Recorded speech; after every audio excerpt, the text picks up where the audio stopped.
Hello friends, இன்றைக்கி நம்ம பார்க்க போகிற ரெசிபி என்ன அப்படின்னா கம்பு தோசை.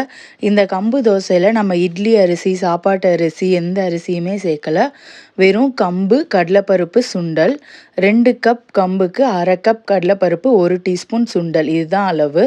அரைக்கிறதுக்கு பச்சை மிளகாய், இஞ்சி, ஜீரகம், இது மட்டும்தான் நம்ம சேர்த்துருக்கோம். இதை நல்லா கழுவிட்டு ஒரு 6லேருந்து 7 மணி நேரம் ஊற வச்சுருங்க. நல்லா 5லேருந்து 6 தடவை கழுவணும்.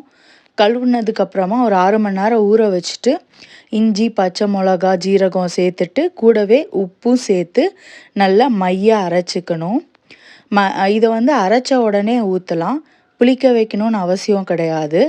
அரைச்ச உடனே நல்லா நைஸாக அரைக்கணும். அரைச்சிட்டு தோசை மாவு பதத்துக்கு தண்ணி மிக்ஸ் பண்ணி கரைச்சிக்கணும். ரொம்பவும் தண்ணி ஆயிடக்கூடாது, ரொம்பவும் திக்காக இருக்கக்கூடாது. கரெக்டாக தோசை மாவு பதத்துக்கு இதை கரைச்சிக்கணும். கரைச்சிட்டு நல்ல கல் ஹை ஃப்ளேமில் காஞ்சிருக்கணும். காஞ்சதுக்கப்புறமா இந்த தோசையை நல்லா நம்ம நார்மலாக தோசை ஊற்றுற மாதிரியே ஊற்றிட்டு, இந்த தோசை நார்மலாக இருக்கிற தோசை மாதிரியே ரொம்ப கிறிஸ்பாக வரும்.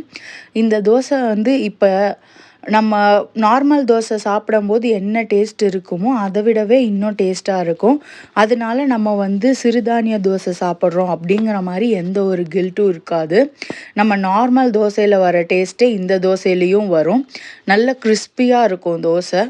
அதுவும் இல்லாமல் இப்போ டயாபெட்டிக் பேஷண்ட்டுக்கெல்லாம் டெய்லி நார்மல் இட்லி தோசை கொடுக்க முடியாது.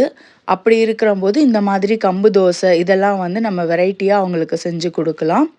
இந்த தோசை பார்த்திங்கன்னா சட்னி, தேங்காய் சட்னி, மிளகாய் சட்னி, அப்புறம் சாம்பார், இதிலெல்லாம் இந்த தோசையோட நல்ல சைட் டிஷ் அப்படின்னே சொல்லலாம்.